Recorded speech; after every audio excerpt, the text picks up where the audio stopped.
Change this immediately. Right now, in Japan, there are over 90,000 people who have lived past the age of 100.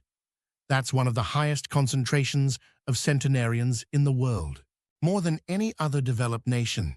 And when researchers spend years studying their lives, interviewing them, observing their daily routines, they find something unexpected. It's not just about what they eat, although diet matters. It's not just about how much they move, although activity is important. It's about something much simpler, something that happens before they eat breakfast, before they exercise, before they even get out of bed. It's what they do in the first 10 minutes after opening their eyes. Most of us wake up and immediately grab our phones. We check messages. We scroll through news. We look at social media. We let information flood into our brain before our body has even fully woken up. Or we panic. We rush. We jump out of bed thinking about everything we need to do. We start the day in a state of stress. But Japanese centenarians do something completely different. Something so quiet and simple that you might dismiss it as unimportant. But this single habit, practiced every single morning for decades, may be one of the hidden keys to why they live so long and age so well. Today, we are going to break down exactly what that habit is, why it matters more than you think, what it does inside your body, and most importantly, how you can start doing it tomorrow morning with zero equipment, zero cost, and zero expertise required. If you are over 50, or if you care about someone who is, I need you to stay with me for the next 15 minutes. Because what happens in the first moments of your day may be quietly determining your health span. And it's time to take back control. Before we talk about what centenarians do, we need to understand why mornings are so critical for longevity. Why do the first 10 minutes matter so much? Here's what is happening inside your body when you wake up. Your brain is transitioning from sleep mode to active mode. Your nervous system is switching gears. Your heart rate is increasing. Your blood pressure is rising. Your body temperature is adjusting. Your stress hormone cortisol naturally peaks in the early morning. This is completely normal. This is your body preparing for the day. But here's the critical part. How you handle this transition determines whether your body experiences healthy activation or dangerous stress, and the difference compounds over time. Think about it this way. If you jolt awake to an alarm, immediately grab your phone, read stressful news or messages, and then rush out of bed in a panic, what signal are you sending to your body? You are telling your nervous system that there is a threat, that you are in danger, that you need to be in fight or flight mode. Your blood pressure spikes higher than it needs to. Your heart rate jumps. Your muscles tense up. Your breathing becomes shallow. Stress hormones flood your system. And your body interprets this as, I need to be on high alert all day. This might not seem like a big deal on one random morning, but what if you do this every single day, 365 days a year, for 10 years, for 20 years, for 30 years? Scientists call this allostatic load. It's the cumulative burden that chronic stress places on your body. And research shows that high allostatic load is directly linked to faster aging, increased risk of heart disease, weakened immune function, cognitive decline, and shorter lifespan. But Japanese centenarians do the opposite. They give their body a calm, gentle transition. They let their nervous system wake up peacefully. They avoid triggering unnecessary stress responses, and over decades, this small daily choice creates massive differences in how their body ages. One researcher who studied Okinawan centenarians said something profound. He said, longevity is not built in dramatic moments. It's built in the quiet consistency of how you treat your body every single morning. So the takeaway is this: how you wake up shapes how you age, and the power to change it is completely in your hands. Now that you understand why mornings matter, let's talk about what Japanese centenarians specifically avoid in those first critical minutes after waking up. First, they avoid screens. No phone, no TV, no tablet, no computer, no scrolling through social media, no checking email, no reading the news. Nothing digital touches their eyes in those first 10 minutes. Why is this so important? Because screens do something dangerous to your brain. They activate your prefrontal cortex too quickly. They flood you with information, notifications, images, and often negative or stressful content before your nervous system has had a chance to stabilize. Research shows that checking your phone first thing in the morning immediately raises cortisol levels and puts your brain into a reactive state rather than a proactive state. You stop being the author of your day. You become a responder to other people's demands. And this sets a tone of stress and urgency that follows you for hours. Second, they avoid rushing. Many older adults feel pressure to get out of bed quickly, especially if they need to use the bathroom or take morning medication or start their day. But centenarians move slowly and deliberately. They do not panic. They do not let urgency dictate their first movements. Why does this matter? Because rushing sends a stress signal to your cardiovascular system. When you jump out of bed suddenly, your blood pressure can spike dangerously, especially in older adults. Your muscles tighten, your heart rate jumps, and if you have any underlying heart conditions or circulation issues, this sudden change can be risky. Centenarians understand something that most people forget. There is almost never a real emergency that requires you to leap out of bed. You can afford 60 seconds of calm transition. Your body desperately needs it. Third, they avoid starting the day with problems. No thinking about work stress, no worrying about money, no diving into family conflicts or health anxieties, no making difficult decisions. These things can wait.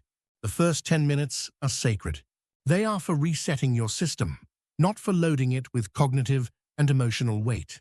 This is not about avoiding responsibility.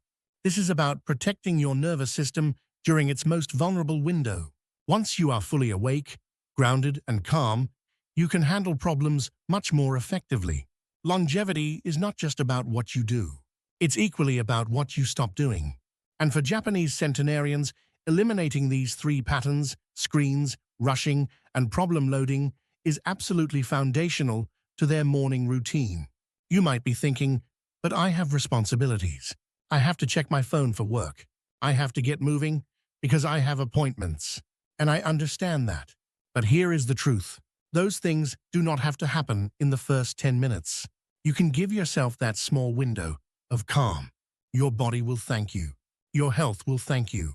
And ironically, you will handle your responsibilities better because you will be starting from a place of stability rather than stress. Now let's talk about what they do instead. This is the core habit, the one thing that Japanese centenarians practice right after waking up. It's this. They pause. They create a moment of intentional stillness. They reconnect with their body before engaging with the external world. Let me be very clear about what this is and what this is not. This is not formal meditation. This is not a spiritual practice. This is not about achieving enlightenment or deep relaxation. This is simply awareness. Basic practical physical awareness. Here is what it looks like in practice. When their eyes open, they do not immediately move. They lie still for a moment. They take a few slow, deliberate breaths. They notice how their body feels. Are their muscles tense or relaxed? Is there any pain or discomfort anywhere? How is their breathing? Shallow or deep? Fast or slow? Are they feeling rested or tired? They do a quick mental scan from head to toe. Not obsessively, not anxiously, just noticing, observing, checking in with themselves. Then, when they are ready, they begin to move gently. They might stretch their fingers and toes. They might rotate their ankles or wrists. They might roll their shoulders. They sit up slowly, not in one sudden movement, but gradually. They swing their legs over the side of the bed and pause there for another moment. Then they stand up when their body feels ready. The entire process takes maybe 2 to 3 minutes, sometimes less, but those few minutes contain extraordinary power. Let me explain what is actually happening inside your body when you do this practice. When you pause and breathe slowly and deliberately, you activate your parasympathetic nervous system. This is the branch of your nervous system that calms you down. It lowers your heart rate. It relaxes your blood vessels. It improves digestion. It tells every cell in your body, you are safe. There is no threat. You can relax. When you do a body scan, and check in with how you feel physically, you develop something called interoception. This is your awareness of your internal bodily state. Research shows that people with high interoception tend to be healthier, live longer, and catch health problems earlier because they notice subtle changes in their body before those changes become serious. When you move gently and deliberately, you wake up your muscles, joints, and circulation system without shocking them. This is especially important as you age because sudden movements in the morning can lead to falls, dizziness, muscle strains, and even cardiovascular events in vulnerable individuals. But here's what might be the most important part. This practice puts you in the driver's seat of your day. You are not reacting to external stimuli. You are starting from a place of internal awareness and calm. You are setting your own tone rather than letting the world set it for you. One 105-year-old woman from Kyoto said in an interview, "Every morning I say hello to my body before I say hello to the world. I think this is why I am still here." That is the essence of this habit. It's not about action, it's about awareness. It's about being present in your own body.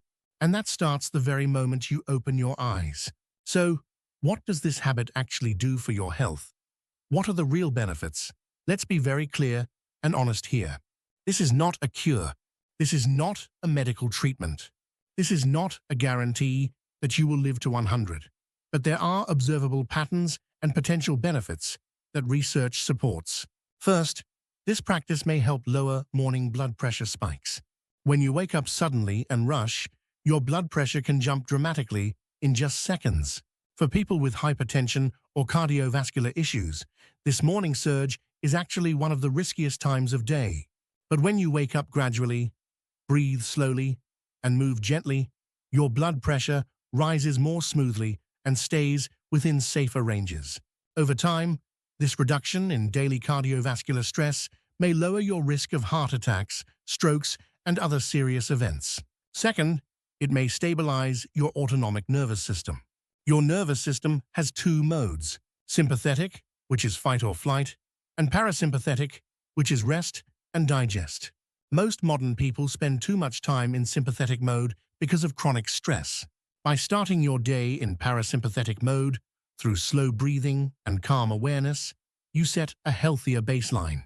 Your body becomes less reactive. You do not jump to stress responses as quickly. This improves emotional regulation, reduces anxiety, and protects your body from the damaging effects of chronic stress hormones. Third, it may improve your respiratory rhythm and oxygen flow. Many people breathe shallowly throughout the day without realizing it. This limits oxygen delivery to your brain and organs. When you practice slow, deliberate breathing every single morning, you train your body to breathe more efficiently all day long. Better oxygenation means better cognitive function, more stable energy, improved circulation, and healthier aging at the cellular level. Fourth, it may enhance body awareness and early problem detection. When you check in with your body every morning, you become attuned to subtle changes. You notice when something feels different: a new pain, unusual stiffness, changes in energy. This awareness allows you to take action early, whether that means adjusting your posture, doing some stretches, or consulting a healthcare provider before a small issue becomes a major problem. Fifth, it may improve your sleep quality over time. This might sound counterintuitive, but how you wake up actually affects how you sleep the next night.